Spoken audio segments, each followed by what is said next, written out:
بسم الله الرحمن الرحيم. الحمد لله رب العالمين، والصلاة والسلام على سيدنا محمد وعلى آله وصحبه أجمعين. خۆشەویستان، سەلام و ڕەحمەت و بەرەکەتی خۆی گەورەتان لێبێت و جارێکتر لە بەرنامەی شیرینچا لە کەناڵی ئاسمانی پەیام بە خزمەت ئێوەی ئازیز و خۆشەویست گەشتمەوە. هەڵقەیەم جارەمان هەڵقەیەکە نزیک لە دار و درەختەکان و بەهاری جوانی کوردستان و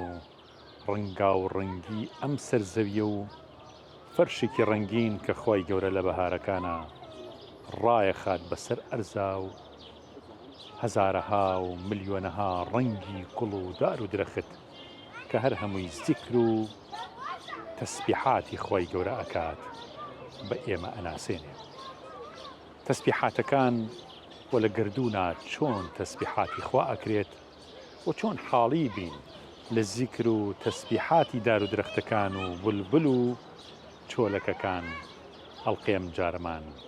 تایبەتە بە زیکری مەخلوقاتی خوا. فەرموون هەڵقەی ئەم جارە.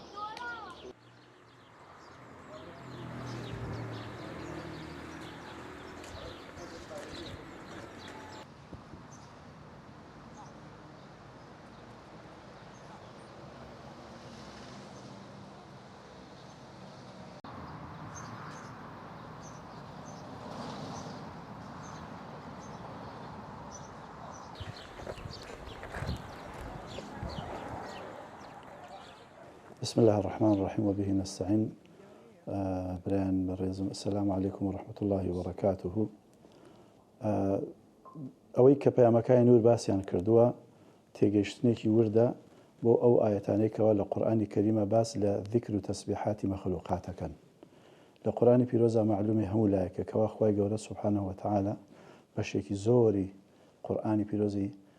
باسی لەوە ئەکاکەوە چۆن مەخلوقەکان هەر لە گردی لەیەکەوە بیگرە هەتا ئەستێرێکی زەبەلاح و گەورە هەمویان ذیکری خواکەن، تەسبیحاتی خواکەن، بەو جۆرەیەکەوە هەرێکێکیان بۆ ژیان و با بڵێن بە گوێرەی هەردوومەرجی خۆیەتی. چۆنێتی ئەم تەسبیحات و ذیکرش لەوە دێکەوە خوای گەورە سوبحانەه وتعالە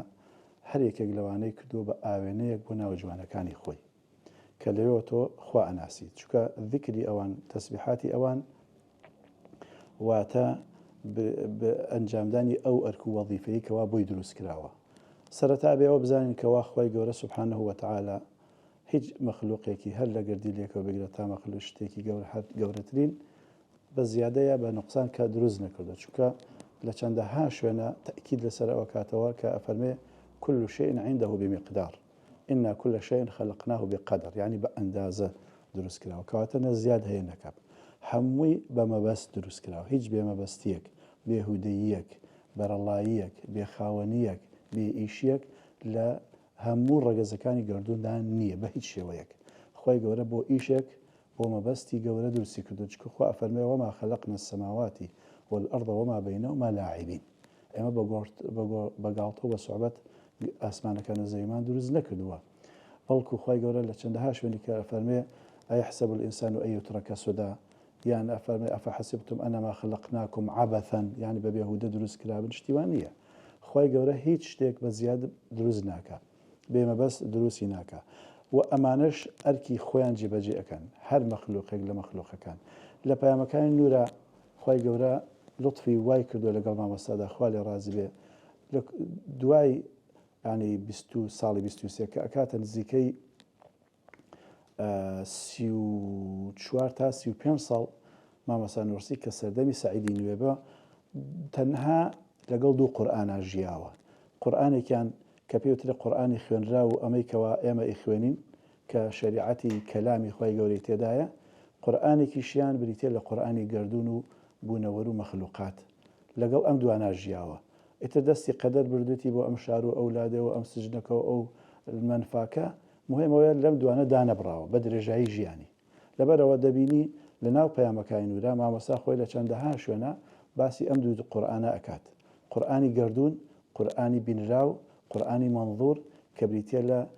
کۆی مەخلوقات لە ئاسمانەکان و بیرە تا زەوین. بە چەندەها شێوە باسی کردووە، لە وتەکانە، لە مەکتوباتە، لە بریسکەکانە، لە تیشکەکانە لە مەثنەویدا لە هەموو کتێبەکانیا زۆر بە درێژی باسی ئەم قورئانە بینراوی کردووە و قورئانی کەریمیشی بە تەفسیری ئەو دیاری ئەفەرمێ قورئانی پیرۆز ئەم قورئانێکەوە خوێنراوە شەرحی ئایەتە تەکوینیەکانی خوا ئەکا چونکە خوای گەورە لە گردووندا ڕێسا و یاسای داناوە و هەمووشی بە یاسایە هەمووشی بە ڕێسایە هیچی یعنی گۆترەکاری و بێ هەو بێ یاسایی و ینی بێمەبەستی تێدا نییە لەبەرەوە قورئانی پیرۆز هاتووە بە جۆر لە جۆرەکان شەرحی ئەو ئاەتانەی گردوونەکە حتا ئەوەشی پەیوەندی بە ئێمەوە هەیە ینی ئەگەر ورتر بردبینەوە حتا ئەو ئاەتانێکەوە پەیوەندیان بە جانبی عیبادەت و عەقیدەی ئێمەوە هەیە ئەوە هیچ لە بواری عەقیدا ئیمانەکەی ئەمە بەسێتەوە بە مەخلوقاتەوە چونکە ئەفەرمێ ئەو کاتە ئینسان ئەتوانێت ئیمانەکەی لە تەقلیدیەوە بکە بە ئیمانێکی تەحقیقی کە هەموو مەخلوقات بکە بە مەیدانی تەسبیحاتی خۆی مامەسا لە شوێنەکە بە ئاشکرا ئەمە ئەفەرمێ کە ینی باسیەکە ئەفەرمێ ئەگەر کەسێک یان زاتێک دەستێکی بەهێزی ئاوای نەبێکەوە هەموو مەخلوقات بکا بە وەکو چۆن کەسێک تەسبیحێکی دەربەدەسەوەی و دنکە ئاوا هەڵیانە سوڕێنێ ئەگەر زاتێک توانای ئەوەی نەبێکەوە ئاوا هەر لە گردیلەکانەوە تا ئەستێرەکان هەر هەمویان ئاوا بجوڵێنەوە هەست هینیان پێ بکە جوڵیان پێ بکە ناتوانێت ئیدعای خالقیت بکە اینجا لە حاڵەتێکی ترە باسیەوە ئەکاکەوە ئەفەرمێ قورئانی پیرۆز بێگومان ئاسۆی فراوان لەبەردەم عەقڵ و مێشک و هزر و دڵی ئینساندا ئەکاتەوە کە تۆ ئەچیتە ینی ناو دنیای مەخلوقاتەوە خوای گەورە سوبحانەهو وتەعالا کتابێکی ترت بۆ ئەکاتەوە کە ئەم کتابە ژۆکو قورئانی کەریم پێکاتوە لە سوورەتەکان و ئایەتەکان و ڕستەکان و وشەکان و تەنانەت پیتەکانیش تەنانەت نوقتەکانی ژیانی مامۆستا فەرمێ وەکو چۆن ئێستا قورئان ئاوا بەش کراوە گردوونیش ئاوا بەش کراوە هەر لە نقطەیەکە بیگرە کە تۆیەکە بیگرە هەتا ئەستێرەکان و ئاسمانەکان هەمووی ئاەت و سوورەتن بە هەر حاڵ قورئانی کەریم گردوون نەکاتەوە لەبەردەم ئاسۆکانی عەقڵ و دڵ و فکر و ڕۆحی موسڵماندا دنیایکی فراوانی پێبەخشێ ئەو کاتە لە باتیەوەی کەوا تەسبیحێکی نەوەتونۆدنکی بدا بەدەستیەوە کە تەسبیحاتی پێ بکە ئەفەرمێ بڕۆ فراوانتر بازنەکە فراوان کە هەموو لە گردیلەکانە بگیر هەتا ئەستێرەکان ئەیدا بەدەستی وڵێ تەسبیحات بەمانە بکە ئەو کاتە وەکو چۆن دەرکە تەسبیحێک ئەجوڵێنێ ئاوا ینی ئەستێرەکان و مەخلوقات ئەکا بە دەنکە تەسبیحی تەسبیحاتی خۆی جامە خاڵێکی زۆر گرنگە کە قورئانی کەریم ئەیبەخشێ بە قوتابیەکانی خۆی ئەو کاتە ئەمە هیچ نهێنی نییە چونکە پێغەمبەر صلی الله علیه وسلم لە حەدیثێکە هاتووە کە ئەفەرمێ سبحان الله وبحمده عدد خلقه ورضا نفسه وزنة عرشه ومداد كلماته جارێکیان سعدی کوڕی ئەبی وەقاص لەگەڵ پێغەمبەری خوا بوو صلی الله علیه وسلم ڕۆشتن بە شوێنێکە ئافرەتێک دانیشتبوو کۆمایەک ناوکە خورمایان وردە بەرد داینابوون تەسبیحاتی پێکردن ئەیژماردن فەرمی شتێک لەوە باشتر پێ بڵێم فەرمووی بەڵێ فەرمووی بڵێ سبحان الله عدد ما في السماء سبحان الله عدد ما في الأرض سبحان الله عدد ما بين ذلك سبحان الله عدد ما هو خالق إنجا أو أندج بلي الحمد لله أو أندج بلي الله أكبر أو أندج بلي لا إله إلا الله أو أندج بلي لا حول ولا قوة إلا بالله يعني لرده لباتي ويكواتو بشتكي بتشوكوا تسبيحات كي بازنكت بو فراواكت أكا همو قردونك بميدان بو تسبيحاتي تو البته من القرآن الكريم أخوي جورا آوا دنيا من بو أكا بو ب روانجيك كوا إما اللي هو تسبيحاتي إخواب كان شوكا ضلنا أوانش بو خوان تسبيحاتي إخواب كان بزانا براكم أم إنسان بتشوكا كميكروب جاري واحد شاريكات شون بهوي أم تيجيشنا قرآنية وبرزة بيتوا بو آستكوا تنانت استيركانش ببتشوكا زانك بيان كابتن كتسبيحي تسبيحاتي خوي ها إنسان چەند گەورە ئەبێت بەهۆی ئیمانداریەوە چەند بەرزە بێتەوە بەهۆی ئەو تێگەشتنە ئیمانیەوە کەوا لە ڕێگەی قورئانی کەریم و لە ڕێگای کتێبی گەورەی گردوونەوە وەریەگرێت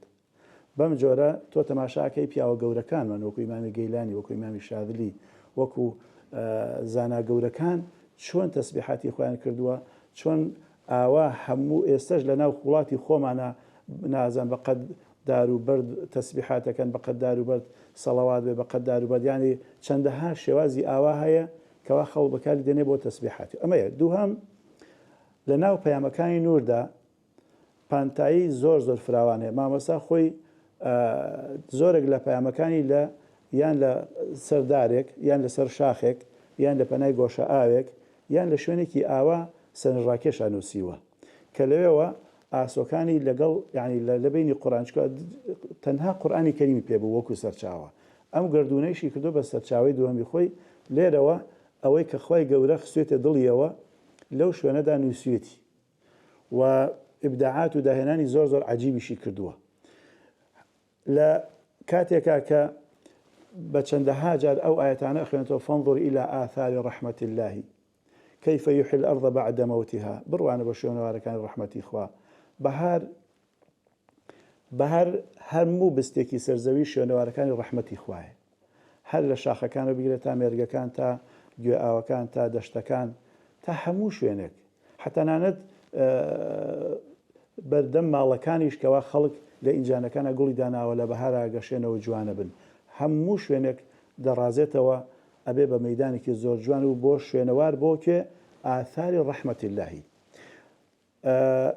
ئەوەی کەوا زۆر گرنگ بێت ئەوەی کە زۆر گرنگ بێ ئەمەیە لە کاتێکا کە تۆ دەزانی دەبینی وە تۆش ئاوا هەڵسکۆتەکەی کاچیتە ناو فەضا یان ئەچیتە ناو گردون و کەشێکی ئاواوە تۆش یەکسەر زمانت هەڵێنجێت لە باتەوەی بڵێ چەند جوانە ئەڵێ چەند جوان دروست کراوە یعنی لە کاتێکا کە ئەمە خۆی زۆر جوانە بەڵام سەرنج یەکسەر ڕاکێشی بۆ لە ئەو زاتێکەوە دروستی کردو وەکو چۆن ئەگەر دیوارێکی زۆر جوان ببینی ئەڵێ ئافرین بۆ وەستاکەی چەند جوان دروستی کردووە چەند زیرەک بووە یەکسەر ئێمەش گوڵێک دارێک گیایەک ئاوێک شاخێک دەرەخت هەر چی شتێکە بینین یەکسەر سەرنجمان بۆ لای ناوەکانی خوای گەورە ئەڕۆت بەم جۆرە ئینسان کۆمەڵشتی بۆ دروستە بێت یەکەم ینی ئەوەی کەوا پێوترێ شتێک کە ئێمە خومان پێوە گرتووە ئولفەتمان پێوە کردووە لە ژیانی ڕۆژانەماندا ئیمانێکی تەقلیدیمان هەیە ئەم پەردەی ئەدڕێت پەردەیەکەوە هێنەوەتی بەسەر عەقڵ و معرفەی ئێمەدا پەردەی عادەت پێوەگرتنە ئێمە عادەتمان بە هەموو شتەکانەوە گرتووە عادەتمان بە هاتن و ڕۆشتنی وەرزەکانەوە گرتووە هاتن و ڕۆشتنی شەو ڕۆژەوە گرتووە هەڵهاتن و ئاوابوونی خۆرەوە گرتووە خەوتن و هەڵسانەوە هەموو ئەمان عادەتمان پێوە گرتوون نەمان کردوون بە وێستگا بۆ بیرکردنەوە مە لە کاتێکا کە هەر هەمویان موعجزاتی قودرەتی خوای گەورەن هەر یەکێک لەمانە مەیدانێکە و عالەمێکە کە لێەوە ئێمە ینی دەسەڵات و ناوەجوانەکانی خوای گەوری لێوە بێت لەبەرەوە ینی بەهۆی ئەم بیرکردنەوە ئیمانیەوە مرۆڤ چی لێ دێت پەردەکانی ئەو خوپێوەگرتنە ئەدڕێنێت ئەو کاتە مرۆڤێکی عادەتی نابێت مرۆڤێکی وانابێکەوە دەقی گرتووە دۆگمایە چەقبەستووە بیرکردنەوەکانی تەسکن ئاسۆکانی بیرکردنەوەی زۆر فراوانە بن ئاسۆکانی فرکردنەوەی قورئانیانە ئەبن خاڵێکی تر کە زۆر گرنگە ئەوەیە کەوا تۆ لە ڕێگەی مەخلووقاتەوە ئاشنا ئەبی بە چەندەها تەرازوو کەوا لە قورئانی کەریم و لە یاسادەگردوونەکانی خواوە وەریان نەگریت لەم تەرازوانەوە تۆ ژیانی خۆت هاوسەنگەکەیت مامۆستاگیان جەنابتان الحەمدوللا زانایەکی ناودار و دیاری سلێمانی کوردستانم ئایا زیکری خوا تایبەتە بەس بە ئینسان یاخود دار و درەخت و بەرد و هەموو شتێک ئایا لە سنەتی پێغەمبەر صلی الله علیه و سلم ئەمە هاتووە بسم الله الرحمن الرحیم لە قورئانی پیرۆزە کە شەفاتەیە زیکر بە دوو جۆر هاتووە زیکری لیسان هەیە کە ئەوە ئێمەی ئینسان ئەنجامی ئەدەین کە بە زوبان زیکر و یادی خوای پەروەردگارەکەین و ئەمە یەکێکە لە تایبەتمەندیەکانی ئێمەی مرۆڤ یەکێکە لە خصوصیات و لەو فەزڵانەی کە خوای گەورە بە ئێمەی بەخشیوە کە ئینسان دەتوانێت بدوێ دەتوانێت بە زوبان تعوید لەوەی ناخیبە حاڵەتێکی تر هەیە کە غەیری ئینسان دەگرێتەوە کە زیکری حاڵی پێوترێ کە هەموو بوونەوەر هەموو ئەستێرەکان هەموو بوونەوەر هەموو دار و درەختەکان هەموو گوژوگیاکان هەموو مێرولە لە ناو کونەکەی خۆیدا ماسی لە دەریادا هەمووی بە حاڵ زیکری خوای پەروەردگارەکە هەمووی تەسبیحاتی خوای پەروەردگارەکە وەلاکین لا تەفقەهونە تەسبیحەهم ئێمە ئەو زمانە نازانین یەکێکی وەکو حەزەتی سولەیمان ئەم زمانەی زانیوە و لە زیکری حاڵی هەموو بوونەوە تێگەیشتووە بۆیە هەمیشە شکوری خوای پەروەردگاری کردووە لەسەرەوە کە ئەو زبانەی پێداوە لەبەرەوە ئینسان بۆیە دڵخۆشە بێ لەگەڵ ژینگەیە چونکە ڕۆحی ئاوێتان ئەبێ لەگەڵ ئەو زیکر و یادەی کە ئەم بە لیسان و بە زبانەی کە ئەوانیش بە حاڵیکەن ئەم زوبان و حاڵە کە تێکەڵ ئەبێ وەکو حتا ئینسانیش خۆی ئەگەر هەر تەنها بە زوبان زیکری خوای بەربەدگا زۆر لەزەتی لێ نابینێ بەڵام ئەگەر چاو داخا و هەم بە زوبانیش و هەم بە دڵیش ینی بە حاڵیش و بە زوبانیش زیکری خوای پەروەردگار زۆرتر لەزەتی لێ ئەبا بۆیە بەڕاستی بۆیە ئینسان هەمیشە خۆشحاڵە ڕەنگە بەشێکیشی بریتی بێ لەو ڕەنگە جوانە ناوازەی کە خوای پەروەردگار بەخشیەتی بە سروش بە تایبەت لە وەرزی بەهارە کە وەرزی ژیانەوەیە وەرزی پندوەرگرتن و عیبرەتوەرگرتنە وەرزی نوێکردنەوەی ئیمانە بە قیامەت و بە زیندووبوونەوە فانظر إلى آثار رحمة الله أو آثار رحمتك تو أيبيني ضلت بيه قشيته ضلت بيه آياتنا به وخش عالبي بيه ما وصاي برز جنابتان زۆر جار ینی بیستانە یاخود هەربینی وشتانە کە لە لادەکانی کوردستانە بەتابەتی لە پێشینانی خۆمان یعنی هەموو بەردەنێژە لەسەر ئاوەکان دروست کراوە ئایا هەر ئەمە یعنی چۆنڵی ئێحائێکی ڕۆحی و نفسی بۆ کە ئەم کەسە بۆی دروست بۆ یاخود ئەوەی کە ئەم سروشتەبانیەوەیەکە کە لەوێ سوژدەی خوا ببرێ ناکرێت یعنی بەردەنێژ لە هەموو شوێنەکانەکە نەبێت ناکرێت مزگەوت نەبێتە کللتورێک لە هەموو بنبەردێکە ئەمی بۆ دروست نەبێت کەواتە ئەم بەردەنێژان لە خۆ نەبووە درەختەکان زیکری خواکەن و داواکەن کە بەردەنێژیان نزیکا دروست بە دڵنیاییەوە پێغەمبەر صلی الله علیه وسلم فەرمێ وجعلت لي الأرض مسجدا وطهورا يعني هەموو سەر زەمین بۆ ئێمە کراوە بە مزگەوت و شوێنی سوژدەگا بۆ خوای پەروەردگار ئێمەی کورد کە ئەو بەردەنوێژەمان دروست کردووە بەشێکی زۆری پەیوەندی بە هەوڵدان بۆ کۆکردنەوەی ئەجر و پاداشت ئەژنەخۆ هەموو شوێنێک هەر بەردەنوێژە و شوێنی نوێژ و عیبادەتە لە هەر شوێنێکە ئیلا چەند شوێنێکی دیاریکراو نەبێت کە پێغەمبەر صلی الله علیه و سلم نەهی لێ کردووە نوێژی تیا بکرێ هەموو شوێنەکانی تر شوێنی نوێژە بەڵام بۆ کورد مەسەلە بۆ باو باپیرانمان هاتوون بەردەنوێژێکیان جیا کردوێتەوە من بە تەسەووری من وایە بەشێکی ئەوەیە بۆ گەڕان بۆ بە شوێن ئەجر و پاداشتی دروستکردنی مزگەوتە ئەنی نەیتوانانی لەو شوێنەیە مزگەوتێ دروستکە هاتووە وەک پیانزان فەرمێ گەر تۆ مزگەوتێک دروستکەی بە ئەندازەی هێلانەی کۆترێک ببێ خوای پەروەردگار کۆشکێکی بۆ دروستەکە بەو عەشق و شەیدایی و بەدەستێنانی ئەو ئەجر و پاداشتە و دروستکردنی مزگەوتەوە ئەو کەسە هاتووە بەردەنوێژێکی دروست کردووە هەم نوێژی تیا کردووە هەم بۆتە تعبیر لە ڕۆحی پاشی باو باپیرانی ئێمە کە هەمیشە لەگەڵ دنیاداریە دینداریشیان ئاوێتە کردووە یعنی هەر دنیاداریان نەکردووە و بەشێکی تریژە و هەموو وەقفەکە شەکەتۆی بینی لە لادێکانە ئەنیە ئەو وەقفانەی کە دراون بە مزگەوتەکان یعنی زۆر لادێ هەیە ئەرزی وەقفی زۆرترە لە ئەرزی خەڵکەکە ئەمە ڕۆحی خەڵک بووە کە عەوداڵی تیجارەتێک بووە کە تیجارەتی قیامەتە کە تیجارەتە لەگەڵ خوای پەروەردگار کە مقابلەکەی بەهەشتی خوایە بۆیە هەمیشە تیجارەتی دنیاییان ئاوێتە کردووە لەگەڵ تیجارەتی قیامەتە بۆیشە مرتاح بوون بۆیە ئاسوودە بوون ئێمە بەداخەوە ئەمڕۆ بەهۆی عولەمە و دنیا پەرستیەوە تیجارەتەکە بەس بۆتە تیجارەتی دنیایی تیجارەتە قیامەتەکەمان بیرچێتەوە بۆیە دڵیشمان بەداخەوە ئەو مرتاحی و ئارامی و سەکینەتەی کە مەطلوبە لە ئینسانی ئیماندارە هەبێ کەم بۆتەوە هەر کەسەش بە ڕێژەی ئیمانەکەی خۆی مامۆسایی بەڕێز جەنابی مامۆستا مەلا ناسح حەزەکەین ئەوانەی کەسە وەرزی سەیران و گەشت و چوونە دەرەوەیە ئەنی بۆی چێژ لە گەشتەکەیان ببینن زیاتر سوودی لێ ببین هەمتر وەکو دنیا هەمتر وەکو قیامەتیش یعنی ئایا تەسبیحاتێک نوێژ و عیبادەتێک لەو شوێنانە چۆن ئەنجام بدەن تەسبیحاتێ باشە کە ئینسان کە چوو بۆ سەیران ئەنجامی با زیاتر دڵی خۆش بێت کە خەڵک بەدوای دڵخۆشی ئاگەڕێ بە دڵنیایە بە قەناعەتی من دوو جۆر سەیران هەیە سەیرانێک بە بەسەرە کرێ سەیرانێکیش بە بەسیرە ئەکرێ سەیرانێک گەر بە چاوی سەرەکرێت سەیرانێکیش بە چاوی دڵەکرێ جا ئەو سەیرانی کە بە چاوی دڵ بکرێ ئەو ئینسانە لەگەڵ خواردنی خۆش و لەزەت و سفرە ڕازاندنەوەیە سفرەی قیامەتیژە ڕازێنێتەوە بۆ نمونە پێغەمبەر صلی الله علیه و فەرمێ کەسێک لە دەشتێکە لە چۆڵەوانیەکە کاتی بانگیە و بانگەیە هەموو ئەو کەس شتانەی کە لە دەوروبەری گویان لەو بانگەیە لە ڕۆژی قیامەتە شایەتی بۆ ئەدا کەواتە ئەمە جۆرێکە لە زیکر کە لەو کاتەیە تۆ هەڵەستی بە ئەنجامدانی بانگێک هەموو ئەوەی لە دەوروبەردا هەم بێژگەلەوەی ئەجر و پاداشتێ بۆ نووسێ هەمووشی شایەتی بۆ ئەدا ئەم شایەتیە گەورەیە بەڕاستی یا کاتێک کە تۆ وردەبیتەوە لە شارە مێرولەیەک لە هەنگێکە بەسەر گوڵێکەوە نیشتۆتەوە لە درەختێکە ئەشنێتەوە لە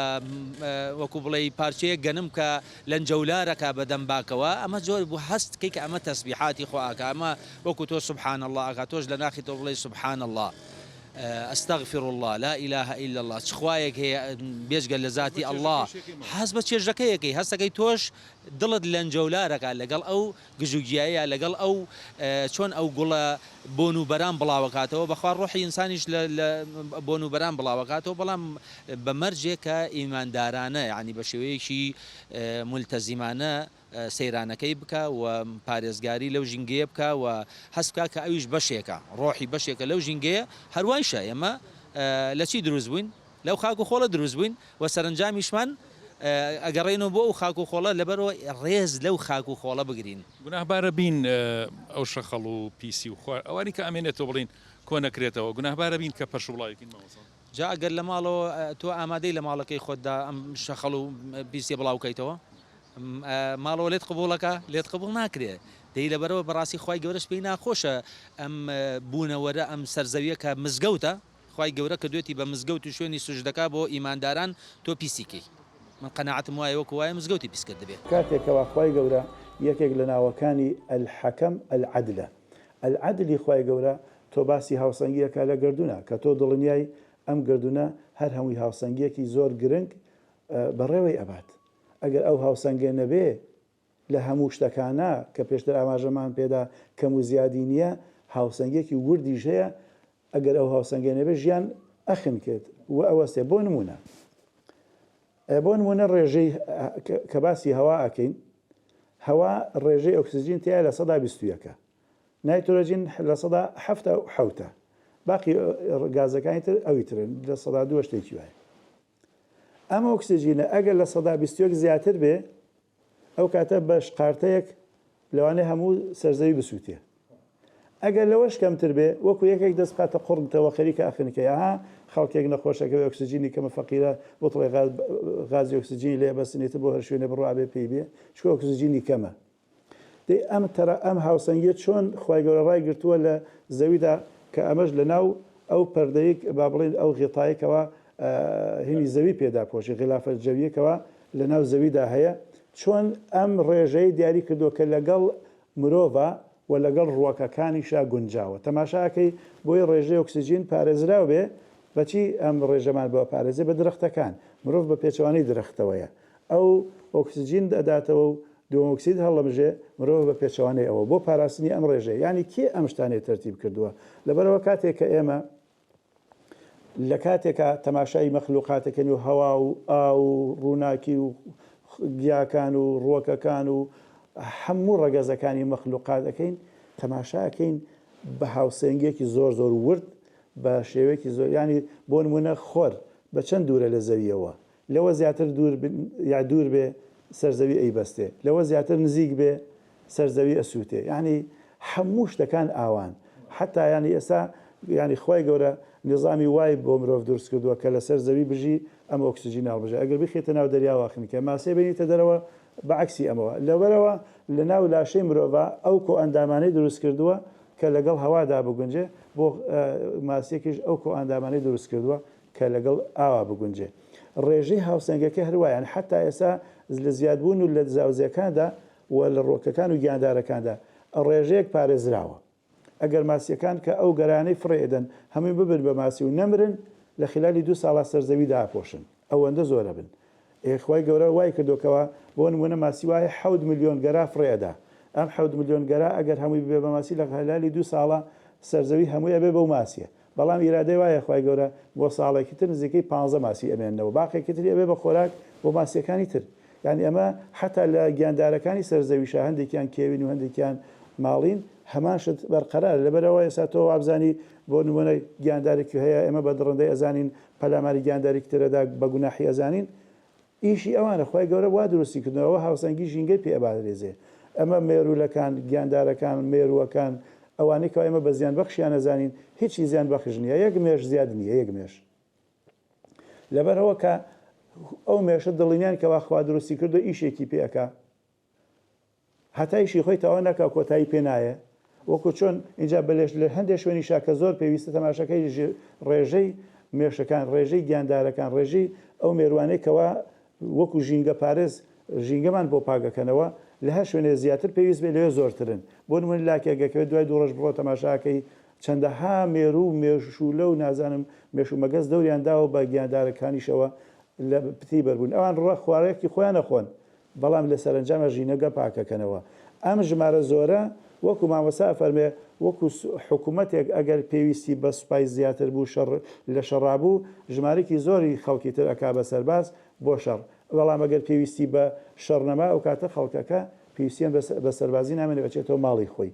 لە هەر شوێنێکیشە لەم زەویەدا لەم ئاسمانەدا پێویستی بە مەخلوقاتی زیاتر بوو خوای گەورە دروستیانەکات بەم شێوەیە کە دەبینین خوای گەورە تەوازونێکی زۆر وردی لە گردوونا داناوە پەیامەکانی نور ئەمان فێرەکەن کەوا هەموو مەخلوقات ئەبن بە مەیدان بۆ ناسینی ناوەکانی خوا کەمە بەڕاستی زۆر گرنگە ئەمڕۆ ئێمە لەسەری بوەستین خوای گەورە 99 ناوی وەصیفەتی هەیە و 1000 صیفەتی تریشی هەیە ئەم ناوانەی خوای گەورە هەمویان لە مەخلوقاتە شەرح بن کاتێکەوە ئێمە فکرەکەینەوە لە مەخلوقات لێەوە ناوەکانی خوامان بۆ معنا ئەبێت لەبەرەوە هەندێک کێشەشێکەوە ئەمڕۆ هەندێک مسلمان گیریان خواردەوە بەدەستیەوە لەم ڕوانینە ئیمانیەوە چارەسەر بێت بۆ نمونە هەندێک خەڵکمان هەیە تەنها لەناو قاقەزەکانە باسی خواکە هەندێک خەڵکمان هەیە تەنها لەناو کتێبەکانی زانستی کەلامە باسی عەقیدە و ئەبعادەکان و ناوەکانی خوا و صیفاتی خوا و ئەوە ینی تەئویل و تەجسیم و ئەمانە ئەکا یعنی بابێنە دەرەوە بابێنە لاپەڕەکانی کتێبەکان بێنە دەرەوە پەیامەکانی ئەوەیان زۆر گرنگە گردوونەکەن بە لاپەڕی کتێب و ئەڵێ واز لە کتێب ینی وەرە ئەم لاپەڕانەی کتێب بخوێنەرەوە لێرەوە ناوی خوا بناسە کاتێک ئێمەڵین خوا خالقە لە مەخلوقاتەوە ناسرێ کاتێک خوا ئەڵێن ڕازقە لە مەرزوقاتەوە ناسرێ بەو شێوەیە کە هەموو گردوون خوای گەورە کردوێتی بە مەیدان بۆ ئەوەی کەوا تۆ لەوێەوە مصەور خالق بارێ حەی قەیوم هەموو ئەمانە ببینیکەوە خوای گەورە سوبحانەهو وتعالە لە گردووندا ڕنگدانەوەی پێکردوون لەبەرەوە زۆر گرنگە کەوا ئێمە لەم ڕێگەوە کە ئەمە ڕێگایەکی سەرف قورئانیە کاشێخ ڕێگایەکی قورئانە بڕۆ لە قورئانی کەریمە لە هەر شوێنەکە بڕۆ سوورەی نەحل سوورەی نەمل سوورەی بەقەرە سوورەی ئالی عیمران سوورەی عنکەبوت یعنی ئەو سوورەتانەی کەوا زیاتر باسی مەخلوقاتەکەن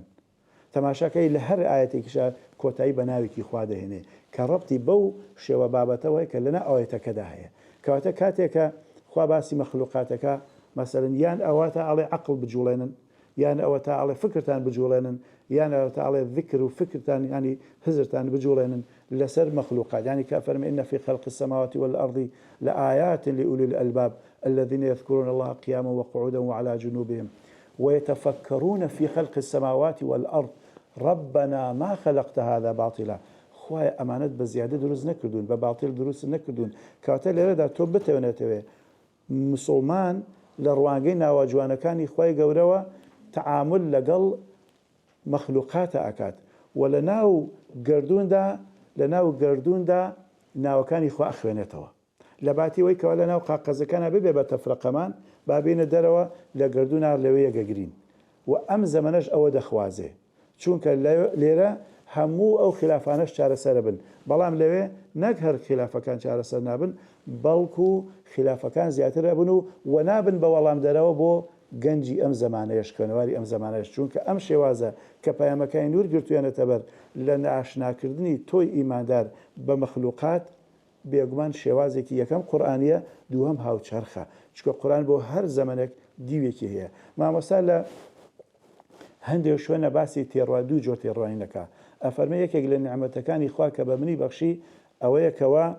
تەماشاکردنی مەخلوقات بە یەکێک لەم دوو جۆرەیە یان نەظەرێکی حرفیە یان نەظەرێکی ئیسمیە حرف یعنی پیت ئیسم یعنی ناو چۆن ئەفەرمێ ئێستا هەر ناوێک یەکەوتت بۆ نمونە قەڵەم ئیتر قەڵەمەکە دیارە چونکە ناوە بۆ شتێک بەڵام حرف ئەگەر حرفەکە تەنها خۆی بوو هیچ واتایەکی نییە، بەڵام کە چووە ناو وشەیەکەوە جێگەیەگەگرێت بە تەنها خۆی. ئەفەرمەی یەنبەغی پێویستە بۆ ئێمە بە نەظەری حرفی تەماشای مەخلوقات بکەین، هەموو مەخلوقات وەکو ئەو پیتانە تەماشا بکەین کە خۆی لە ئەسڵا هیچ معنایەک نابەخشێ، بەڵام کاتێکەوە کردت بە مەیدانێک بۆ ناسینی خوا تەماشاکەی ئەگەر گەردیلەیەکیش بێ عالەمێکی گەورەیە بۆ خۆی، مێشولەیەکیش بێ گیانێکی گەورە بۆ خۆی. بۆیە خوا تەنانەت کە ئەفەرمێ ئین الله لا يستحي أن يضرب مثلا ما بعوضة فما فوقها، لە گردیلەیەکەوە بیگرە هەتا ئەستێرەکان هیچ هین نییە کەوا خوای گەورە بنمونە ئەفەرمێ لا يستحي، شەرم ناکا کە بنمونە بێنێتەوە. تۆ ئێمە مێشول لە بەشتێکی بێ ئەمیەت تەماشاکەین، ئەوە ئێمە ئینواین ئەگینا خوا بە مەخلوقەیەکی عەزیز و مکەڕەمی دانێ و لە ئاەتی قورئانیشە باسی کردو لە چەند شوێنێک و باسی مێشیشی کردو، باسی مێرولەی کردو، باسی هەنگی کردووە، باسی حەتانەت ئەسپەی کردو، باسی کورە گەردیلەی کردو، باسی خانەی، هەموو ئەمانە باس کراون لە قورئانە. یعنی تۆ وا لێ ئەکاکەوە لەگەڵ گردوو نابژیت. گرنگەکەوە ئێمە لە کاتێکا کە دەزانین گردوون هەر هەمووی بە تایبەتی ڕووەکەکان بە تایبەتی تر لە بەهارە کەوا دنیا خەمڵیوە، دنیا جوانە، دنیا ڕازاوەتەوە بە چەندەها شێوە بە چەندەها ڕنگ، ئەنی ئەو دارە ئەبینی ئەو گوڵ ئەبینی ڕەنگەکەی، بۆنەکەی، تامەکەی، سوودەکەی، تایبەتمەندیەکانی حەجم و قەبارەکەی هەر هێکێکیان لەوی تر جیاوازترە.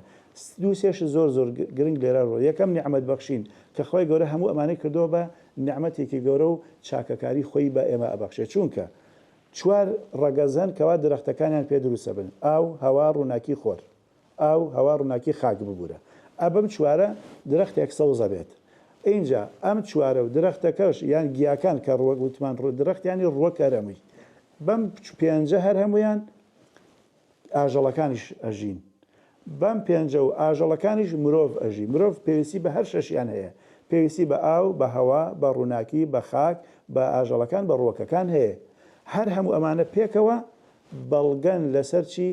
بەڵگەن لەسەر چاکەکاری و نیعمەت بەخشینی خوای گەورە کەوا بە نظام و ڕێژیمی هاوکاریکردنی یەکتری. یعنی ئێستا تۆ چۆن تەماشای جەستەی مرۆڤێگەکەی کە پێکاتووە لە ئەندامەکان و کۆئەندامەکان هەر ئابە و دیدەش تەماشای درەختێ بکەین کەویش پێکاتووە لە مەسەن لە ڕێگەکان و قەدەکان و لقەکان و گەڵاکان و بەرەکان و اینجا دوای تۆوەکان کە لە ناو بەرەکاندایە. خاڵی دووهەم بریتێ لە جیاکردنەوە، یعنی هەر ڕووەکێک، هەر گیاندارێک، هەر گیاک لەوی تر جیاترە. یعنی ئێستا تۆ لە ژوورێکی ئاوادا مشتێک تۆوی جیاواز کە هەرێکیان جۆرێک بێ بۆشێنە دوایی هەرێکەوە بە تایبەتمەندی خۆی و سەوزە بێ، هەرگیز نە گۆڕانکاری دروستە بێ،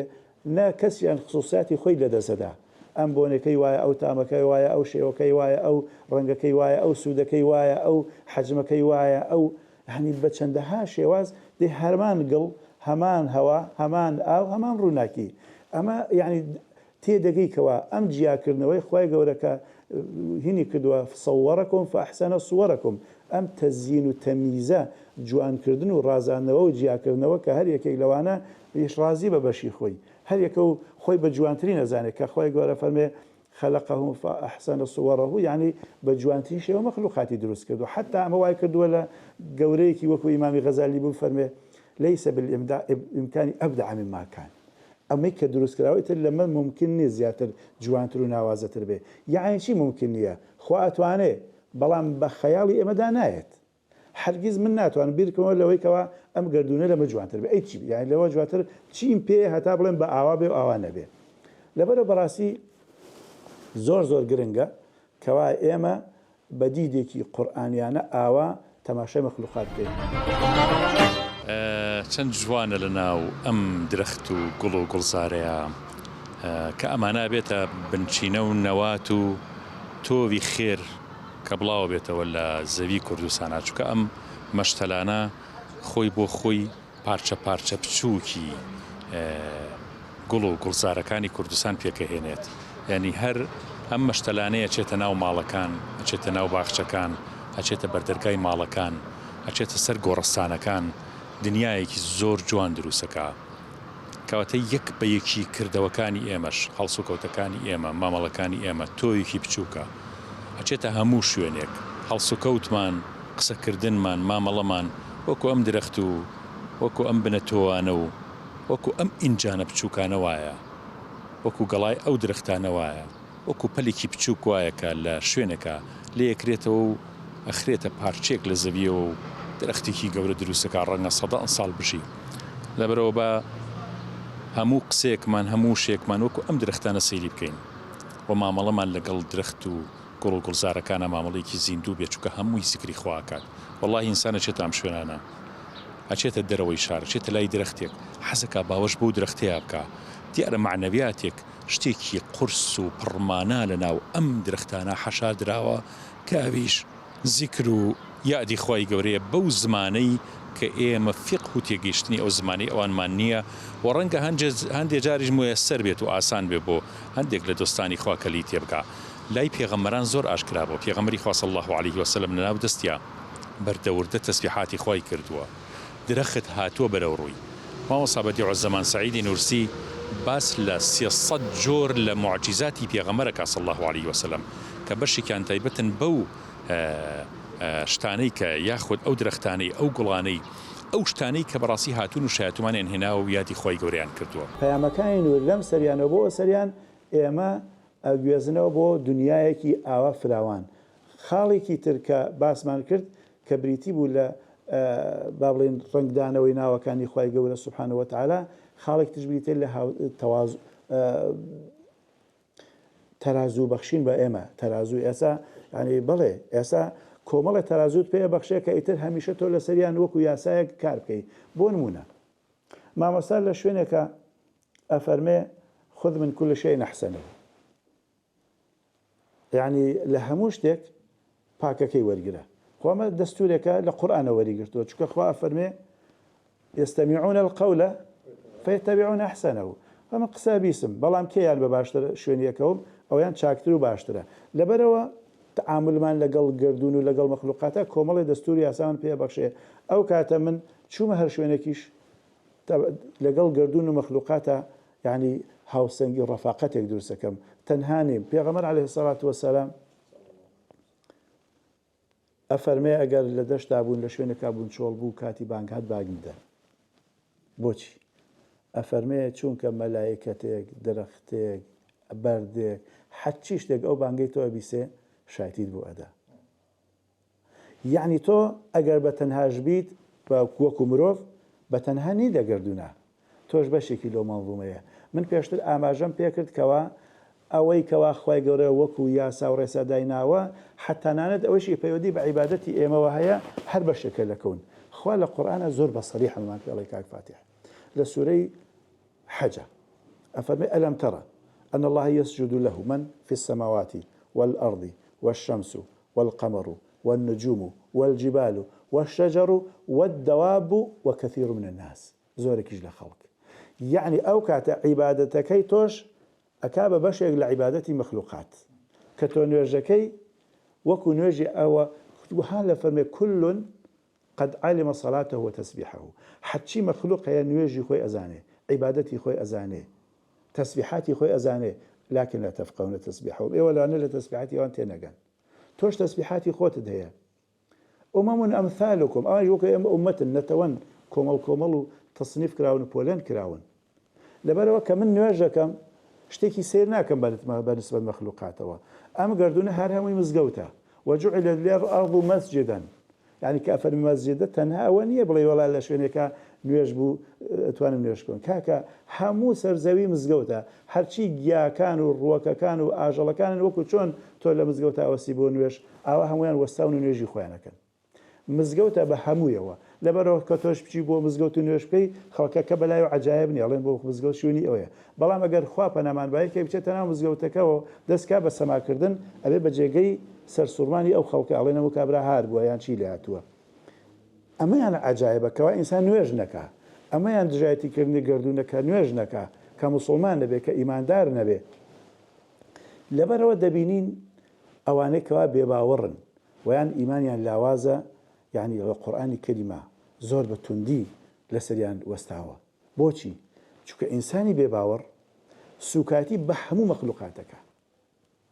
ئیهانە بە وەظیفەکانەکە، یعنی کەئەنەهو ئەم مەخلوقاتانە خاوەنیان نییە، دروستکەریان نییە، بەڕێوەبەریان نییە، ژێنەریان نییە، مرێنەریان نییە. ئی باشە ئێستا تۆ هەر مناڵێ بیگری بڵێ تۆ خاوەنت نییە، کەست نییە، بەخێوکەرت نییە، هیچکە ها یعنی ئەو مناڵەت چی ئیستیجابەیەکی هەبێت. حتا بۆچی خەڵ بەزەی بە هەندێک مناڵا دێتەوە کەوا بێ باوکنیان بێدایکن، تەنها یەک کەسی لەدەست داوە، خۆ هەموو کەسەکانی لەدەست نەداوە. ئەی باشە ئەگەر مناڵێک وا هەست بکاکەوە هەمووان لەدەست داوە. لەبەرەوە بەڕاستی کوفر ئاوا تەماشای مەخلوقاتەکە کە ئەنەهوو هەر یەکێک لە ئێمە لە هەموو مەخلوقاتیش بێخاوەنن، بێ دروستکەرن، بێ بەڕێوەبەرن. دێ ئەمە لەبەرەوە هەموو مەخلوقات ئەم مرۆڤەیان بەلاوە بێزراوە، خواخوایانە ئەم مرۆڤە لە کۆڵیان بێتەوە بەڕاستی. یعنی کە سوکایەتیکردنیش بە هەموو مەخلوقات و بە هەموو یاساکان هەروە ئاسان نییە. هەروە ئاسانیە. بۆیە خوا لە قورئانە کاتێکەوە بێباوەڕەکان ئەمرن ئەفەرمێ فەما بەکەت عەلەیهیم السەماء والأرض، ئاسمانەکان زەوی بۆیان ناگرین. بەعەکسەوە هەر ئەسڵە خواخوای لە کۆڵیان بێتەوە، چونکە ئەم تا ژیاوە ئەم گردونەوە هەموو شتێکی بە بێخاوەن زانیوە، بە بێهودە زانیوتی، بێمەبەست وتێتی سروشتێ لە خۆی بۆ هەرە ئیش بێ و ئەوانە کێ خۆی لە خۆیەوە دێتە دنیا و لە خۆیشەوە ئەمرێ نە یعنی وەکو چۆن نەموت وەنەحیا وما یهلکنا إلا الدهر. ئازیزان ئەم بابەتە زۆر گرنگە. قورئانی کەریم لە چەندەها شوێنە دابەزێتە سەر بێباوەڕان مەغزەکەی ئەوەیە ئەگینا خۆی گەورە ما يفعل الله بعذابكم، چی داوە لە سزادانی خەڵک ئین ئامەنتم ئەگەر ئیماندار بین. بەڵام خۆی گەورە هیچ ئیشی بەوە نییە کەوا مرۆڤ سزا بدەن، نەخێر ئەو مرۆڤەکە خۆیەتی. چونکە چۆن ئەبێ ئێمە لە ئیمان تێبگەین، بایەخی ئیمان تێبگەین، چۆن ئەبێ لە کاکڵی ئیمان تێبگەین و سەرنجامی ئیمان تێبگەین، ئاوا ئەبێ لە مەغزی کوفریش تێبگەین. ئەمڕۆ جیلێکمان هەیە، خەڵکێکمان هەیە نازانێت کوفری یانی چی، نازانێت مەترسیەکانی بێباوەڕی یانی چی. لەبەرەوە بەلای ئاسایی بڵێ وەڵا فڵانە کەس نوێژ ناکات، جا حوڕی خۆیەتی، ئازادی خۆیەتی. ئەلبەتە باسی ئازادی و ئەوانە ناکەین، بەڵام باسی کاکڵی بابەتەکە ئەکەین کە ئینسان بێباوەڕبوو یانی چی. ئایا چه عەقڵێک بە ڕێگە بە خۆی ئەداکەوە ئەم گردونە بەم هەموو وردەکاریانەوە، بەم جوانیە، بەم ڕازاوەیە کە بەڕاستی ئەوەیشی لە بەهارە هەچێتە دەشت و دەر هەستی شاعری لە هەموو کەسێکە ئەجوڵێ. بەڵامی تر هەندێکێ زۆر شاعرترە، زۆر زاناترە، زۆر داناترە، کەسانی وەکو مەولەوی و نالی ئەوان هەڵەکەون یان مامۆستا نورسی هەڵەکەون کەوە هەموو مەخلوقات دەکەن بە دەن کە تەسبیحی خۆیان و بە هەموو مەخلوقاتەوە تەسبیحاتی خواکەن و دەبێ بە سەرچاوەیەکی زۆر پڕبەپیت و بەرەکەت بۆ ئەفراندنی چەندەها هەستی شیعری و بۆ ئەوەی کەوا ئەم مەیدانە بکەن بە کۆڕێک بۆ ناسینی خوا، بۆ بڕینی مەقامەکانی ناسینی خوای گەورە هەتا ئەگە بە خۆشەویستی خوای گەورە سوبحانەهو وتەعالا.